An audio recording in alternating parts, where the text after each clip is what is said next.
There's so much to talk about. I just have a hard time sitting still long enough to talk about it, but it's important. You know, I started this research and I had no idea what I'd find. And everything I've found is worse than the thing I found before. What do I need to say?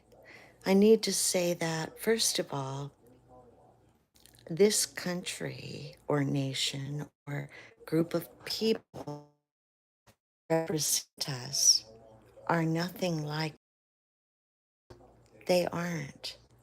They aren't like the founding fathers. They aren't these reputable people.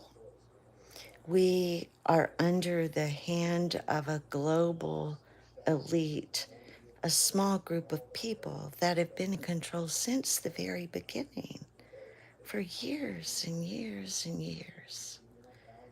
And how did it get started? Well, I can talk to you about ancient days, or I can talk to you about now. If I were going to talk to you about now, I would say that the money or the aristocracy or the bloodlines, the royalty into England and Wales and Spain sent people over to North America. Why? For gold primarily, to rape or pillage whatever was over here, but I think primarily gold because what's his name had gone down to where the Incas, Aztecs are and brought back tons of gold. So that's what Columbus and they were all after. And the groups over there, my family were aristocrats, and they, I guess, pulled together some money and basically set up a corporation. And there were people that, pledged to come over here and see what they could find. They had no idea about working any land or farm or anything like that. They thought they were going to come over and find like an Inca or Aztec village or Mayan village and just rape and pillage and take it back home. And meanwhile, they had patents that they would set up for land. And you can literally see with my family that they just split the land up. My family owned most of Virginia. And we're related to George Washington. My grandfather's in his diary. So I see how that was all set up. It had nothing to do with honor or integrity or anything like that. And it didn't matter who got in their way. They just took whatever they wanted. And yes, it was hard. And yes, they paid a big price. But look what they got. They're in control. Not maybe them, but that same group. And who are they? They've been the Bilderberg, they've been the Club of 300, they've been so many different names over the years. It's just a group of evil that have the money. And I could go back and tell you how it all got started. And I will, I plan to. But for right now, I just need to get through this part. So, the land, nothing was as we've been told. Pocahontas is my son's father, my first husband. It's his grandmother, I think times nine. And she was literally kidnapped, kept, and then they dressed her all up, took her over to England, paraded her around. You know why? They wanted to show all of England that the Banshee people over here could be tamed. Yeah, sick. And then I think they poisoned her in the boat before she came home. All of it is such garbage. It's so embarrassing. And most of my relatives were involved in it, in Bacon's Revenge and in all that stuff. It's just evil. And I'm sorry, but it is. From that point on, I think things might have been good for a little while, but not really. Washington and Napoleon and all that was about money, and money has run everything. The people that we thought could help us, the Abraham Lincolns, the George, my, I got this massage thing I've been using on my legs.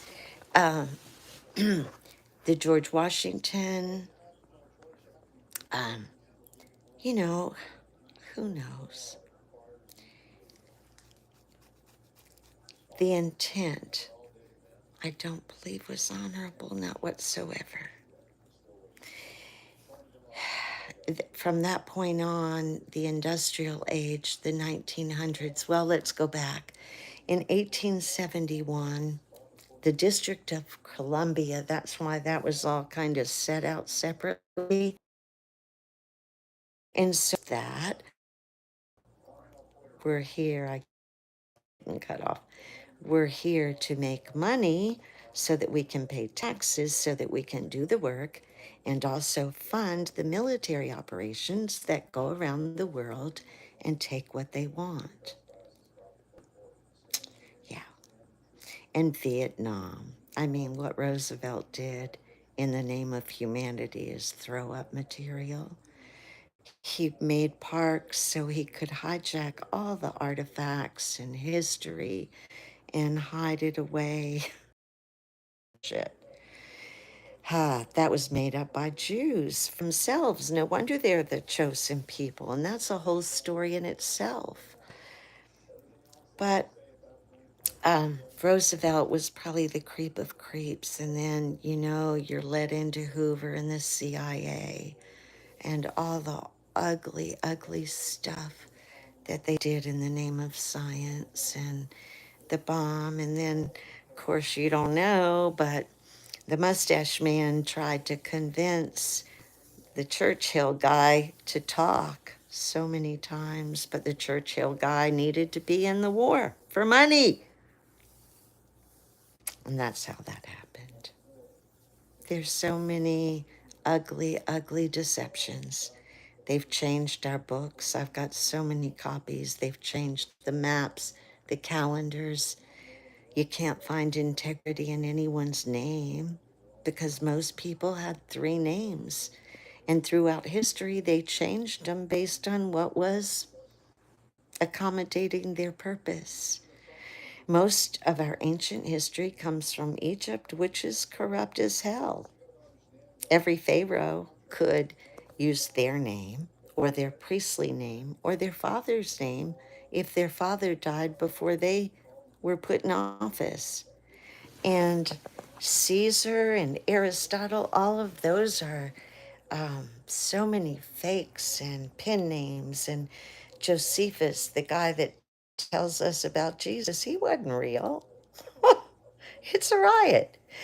It's not believed that Aristotle was real because he's in history as a general a couple times, but that's it, other than what they wrote to give you as a narrative. It's crazy. The books have been burnt so many times and discarded, and no wonder. The admin has charge of everything. The education, so they teach you what they want you to know.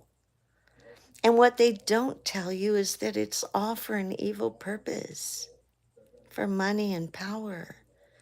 And now, what choices do we have? How do we get out? Well, the only way is by getting truth. And that starts here. So I'm going to try and continue to be more detailed and get it out to you. Hang in there. But ask more questions and don't believe anything you hear.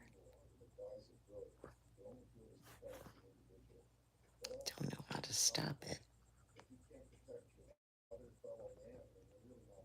Well,